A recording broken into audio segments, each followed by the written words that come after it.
What is going on, you guys? My name is Rayge and we are back today with a Death Scourge preparation guide. As the event's coming closer and closer here, I've put together some quick tips and tricks in regards to some key reminders that I think will help prepare us as we advance closer to the start date here. So with that said, guys, let's get started with this preparation guide. First and foremost, this is a breakdown of all the different difficulties and trait requirements. If you recall, this is going to be the first time where I believe it's going to actually be even harder for those that are starting newer into the game. Generally, as you can see, with difficulties 1 to 4, it usually should be one that's the most easiest, but even for lower level players, you can see minions is still a requirement. So that's going to be the one notable difference with this Scourge compared to the other ones we've seen, is that we still need to invest in minions regardless of the difficulty level. That said, in the lower difficulties, heroes will also be a key factor. As you can see, them making up the bulk of the nodes here. In addition, we're allowed to use actually mutant legendary characters for nodes 6 and 7. There's no restrictions in nodes 8 and nodes 9. And then lastly, wrap things up with a hero as well. So difficulties 1 and difficulties 4 definitely will be harder than previous Scourges. However, if you can build up minions, and again, I'll go through the team levels later on in the video, but if you can build up 4 or 5 strong minions to get you through it, I think it should still be pretty straightforward. Generally, hitting that 100k point score is going to be the key, especially if you want to ensure that you're getting some shards at the conclusion of the event.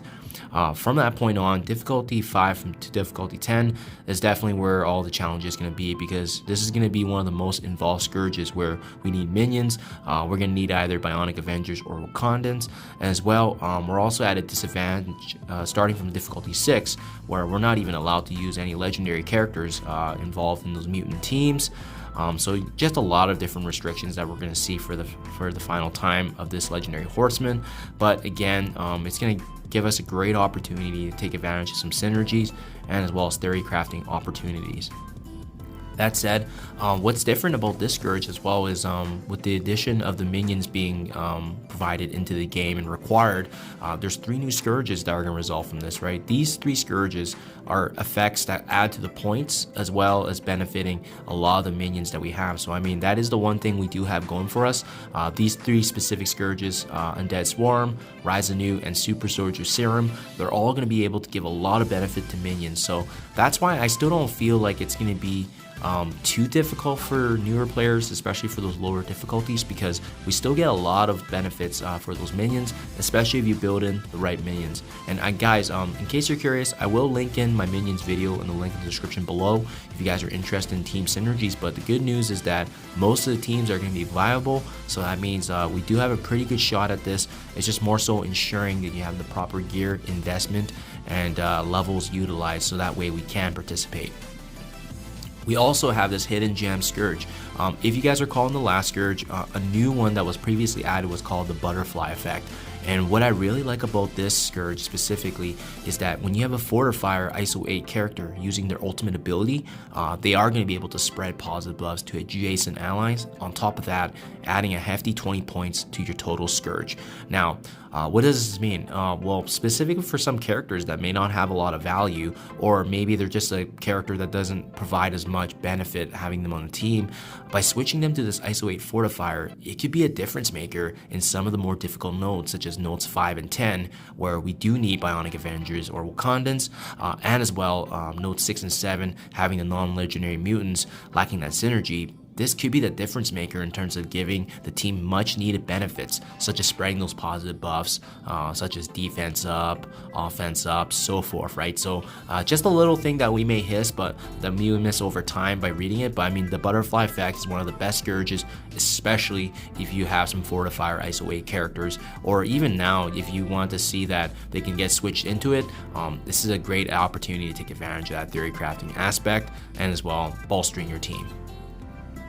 So that's that, guys. How many shards are we going to be able to generate from this event? Well, keep in mind, the golden rule I've seen from previous Scourge events is that a 100k team in total team power can generally get you about 100k points. It's just a rough guideline. So that means if all of your characters and team synergies are about 100,000 together, so that's about 5 characters, 20k each.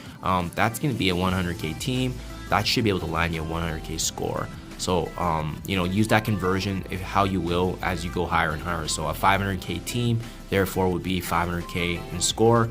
Again, it's just a general guideline for those of you who are interested, because I know some players out there are always like wondering, you know, how high do I need to build up a team to hit this difficulty, to hit this Scourge? Well, at the end of the day, it depends on how many points you want, right?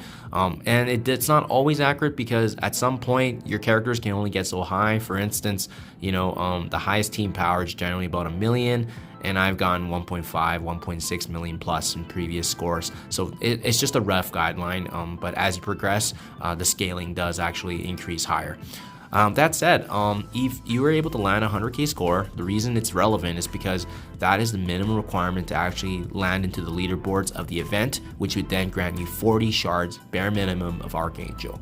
It doesn't give you the immediate unlock here like the 500k score, where you do have the unlock right away through claiming milestones. But as well, don't forget, guys, following that conclusion, once again, because you got at least 100k points, you're also going to get another 40 shards. So that's just a bit of a benchmark, if you will, in terms of, you know, identifying how many shards you can ultimately obtain. Obviously, if you can go higher than 500k and beyond, you're likely a strong endgame player, and that's going to be really dependent on how hard and how much effort you want to put into the Scourge. But those are the two extremities right there, guys. Obviously, I just use this as a reference point, but for sure, if you're a new player, I highly recommend hitting at least 100k, so that way you are provided that 40 shards bonus. Even if you don't immediately unlock Archangel, over time you will, over a few times of the running of the Scourge.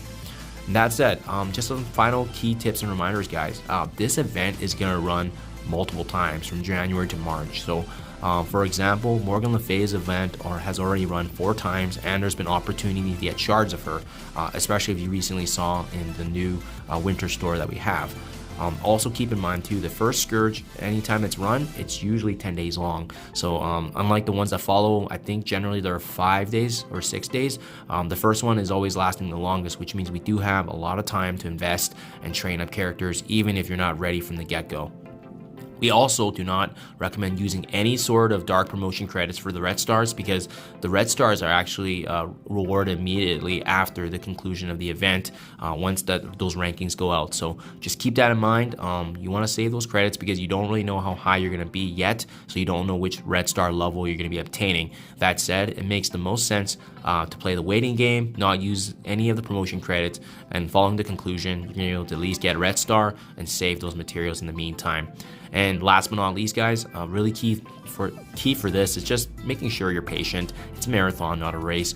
It's okay to not get Archangel in the first running. I had that mentality for myself with both Morgan Le Fay, Rogue, as well as Red Hulk, and sure enough, it worked well in my favor. But at the end of the day, you don't want to put more pressure on yourself when your team's not ready. All we can do is do the best we can given the roster we have, and really try to make the most out of this event. And keep in mind, even if you don't unlock Archangel right away, this event is going to run multiple times. So rest assured, it's going to be coming back again, especially if they want to hype up Apocalypse. So even if you're not able to unlock immediately, so as long as you build some of the characters that were effective during the Scourge, that's the ultimate goal here, and taking advantage of any shards we can take for free.